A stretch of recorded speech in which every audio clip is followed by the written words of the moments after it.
আমরা দুই ভাই বোন। এর মধ্যে আমি ছোট, আর আমার বড় ভাইয়ের সাথে আমার বয়সের অনেক পার্থক্য ছিল। আমার বাবা খুব অল্প বয়সেই মারা যায়, কিন্তু আমার মা একজন সরকারি চাকরিজীবী হওয়ায় আমাদের জীবনে টাকা পয়সার অভাব না থাকলেও বাবার অভাব অনেক বেশি ছিল। তখন আমি সবেমাত্র ক্লাস 9-এ পড়ি, আর আমার ভাইয়া অনার্স সেকেন্ড ইয়ার। ভাইয়ার অনেক বন্ধু বান্ধব প্রায় আমাদের বাসায় বেড়াতে আসতো। এদের মধ্যে একজন ছিল শোভন নামের।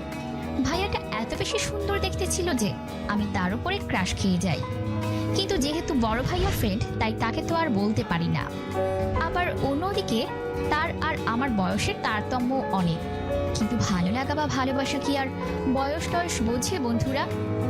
তাই যখনই শোভন ভাইয়া আমাদের বাসায় আসতো, আমি নানা উছিলায় তার সামনে উপস্থিত হতাম। সেও আমাকে 2-4টে প্রশ্ন জিজ্ঞাসা করত, এই যেমন পড়ালেখা কেমন চলছে, বড় হয়ে আমি কি হব, ইত্যাদি ইত্যাদি। কিন্তু সেসব প্রশ্ন আমার খুবই বিরক্ত লাগতো, আর লাগাটাও স্বাভাবিক। কেননা যাকে আমি পছন্দ করি সে আমাকে এরকম গার্জিয়ান মার্কা প্রশ্ন করলে কারই বা ভালো লাগবে। আমার সমস্ত মনোযোগী গিয়ে পড়ল শোভন ভাইয়ার দিকে। এদিকে এইসবের কারণে আমি প্রথম সাময়িক পরীক্ষায় অঙ্কে ফেল করলাম। যেহেতু আমার বাবা নেই, তাই ভাইয়াই আমাকে শাসন করত। সেদিন রাগ করে আমার গালে চড় বসিয়ে দিল। আমিও রেগে বড় একটা কথা বলে ফেললাম যে আজ বাবা থাকলে কিছুতেই সে আমার গায়ে হাত তুলতো না। কিন্তু কথাটা ভুল, কারণ বড় ভাই আমাকে প্রচন্ড ভালোবাসতো। সেদিন দুপুরেই ভাইয়া আমাকে বলল, আজ সন্ধ্যায় রেডি থাকিস, তোর জন্য নতুন অঙ্ক টিচার ঠিক করেছি। আমি ভাইয়ার দিকে না তাকিয়ে আচ্ছা বললাম। সন্ধ্যায় যখন ভাইয়া আমার নতুন অঙ্ক টিচার নিয়ে আসলো, আমার চোখ পুরো ছানা বড়া হয়ে গেল। কারণ সেটা আর কেউ ছিল না, শোভন ভাইয়াই ছিল।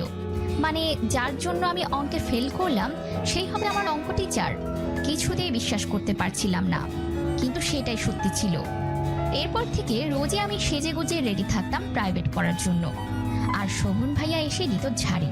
কেন আমি বাসার মধ্যে লিপস্টিক পরেছি, কাজল দিয়েছি, সেসব শুনেই আমি সোজা গিয়ে বেসিন থেকে চোখ মুখ ধুয়ে এসে পড়তে বসতাম। আমি সারাক্ষণই লুকিয়ে লুকিয়ে শোভন ভাইয়াকে দেখতাম, কিন্তু তার সেদিকে বিন্দু মাত্র খেয়াল থাকতো না। তার সমস্ত মনোযোগ আমার পড়ালেখায়। তখন ঠিক করলাম, যদি তার নজর পড়ালেখার দিকেই থাকে তাহলে আমি পড়ালেখাতেই তার মন জিতে নেব। আর সেদিন থেকেই আমি পড়াশোনায় অনেক মনোযোগী হয়ে গেলাম। একটা অঙ্ক আমার আর ভুল হতো না।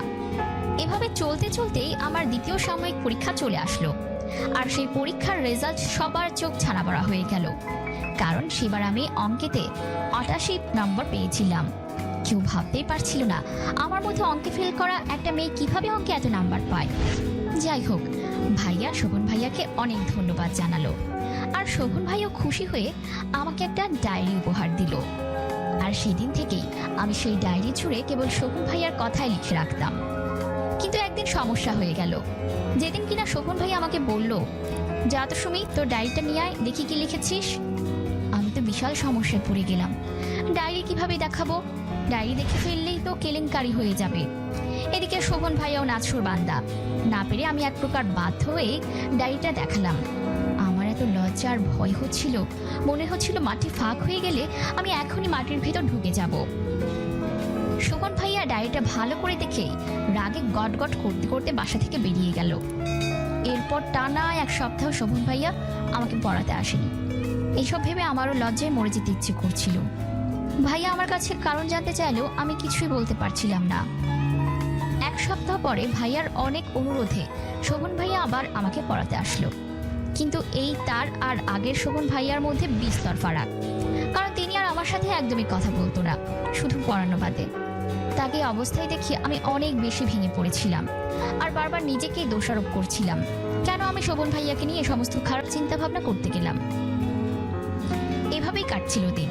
একদিন আমি শোভন ভাইয়াকে বললাম, ভাইয়া আমাকে কি মাফ করে দেওয়া যায় না? তখন শোভন ভাইয়া বলল, দেখ সুমি, তোর বয়স অনেক কম। এই বয়সে এত পেকে গেলে খুব তাড়াতাড়ি ঝরে যাবি।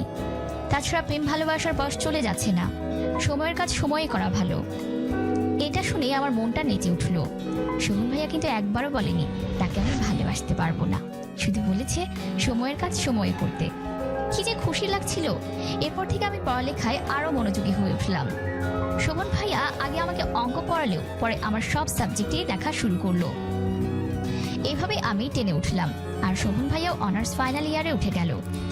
তারপর থেকে শোভন ভাইয়ার সাথে আমার সম্পর্কটা আরেকটু গাঢ় হলো।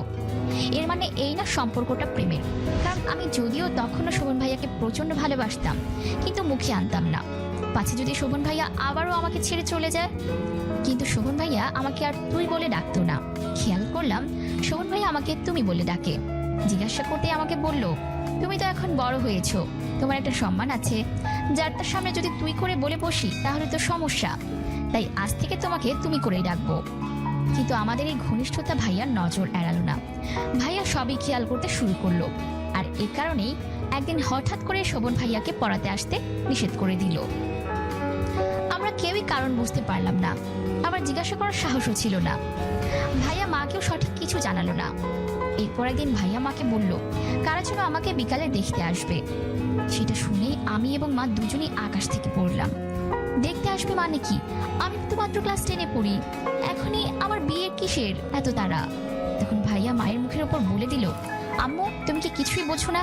তোমার মেয়ে তো শোভনের সাথে প্রেম করতেছে। তুমি ভাবতে পারো শোভন আমাকে বলেছে ও নাকি সুমি বড় হলে সুমিকে বিয়ে করবে। ভাবতে পারছো একবার কোথাকার পানি কোথায় গিয়ে গড়িয়েছে? আমি হা করে ভাইয়ার দিকে তাকিয়ে থাকলাম, কিন্তু কই, শোভন ভাইয়া তো আমাকে কখনো ভালোবাসার কথা জানায়নি, তাহলে ভাইয়াকে কেন বলেছে? আমি অনেক কান্নাকাটি করলাম, ভাইয়ার পায়েও ধরলাম, কিন্তু না, ভাইয়ার মন গলল না। ভাইয়া স্পষ্ট জানিয়ে দিল, আমি চাই না কেউ বলুক সুমির বাবা নেই, তাই ওর ভাই ওকে মানুষ করতে পারেনি। যা এখনই রেডি হ, আজ যারা তোকে দেখতে আসবে ওনারা যদি তোকে পছন্দ করে আজই তোকে আমি বিয়ে দিয়ে দেব, ঘরে কালসাপ আর পুষবো না।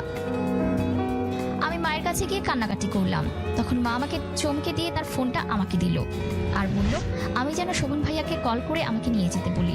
সে দেখবে শোভন ভাইয়া আমাকে কতটা ভালোবাসে, সে সত্যিই আমাকে বিয়ে করে কিনা। তাই আমিও শোভন ভাইয়াকে কল করে সমস্তটা জানালাম, আর সে বাসায় আসলো। পুরো 3 ঘন্টা ধরে শোভন ভাইয়া আর ভাইয়ার কথা বলল, অনেক তর্কাতর্কি হলো, কিন্তু সবশেষে ভাইয়া রাজি হলো আমাদের বিয়েতে। কিন্তু তার একটাই কথা, আমি এসএসসি পাশ করলে আর শোভন ভাইয়াও শোভন চাকরি পেলে তবে আমাদের বিয়ে হবে। তারপর আর কি বন্ধুরা, সেই ঘটনা 2 বছর পরে আমার আর শোভনের বিয়ে হলো। ভালোবাসি না বলেও আমাদের ভালোবাসা সফল হয়েছিল। এতগুলো বছর কেটে গেলেও আমাদের ভালোবাসায় কোনো কমতি আসেনি।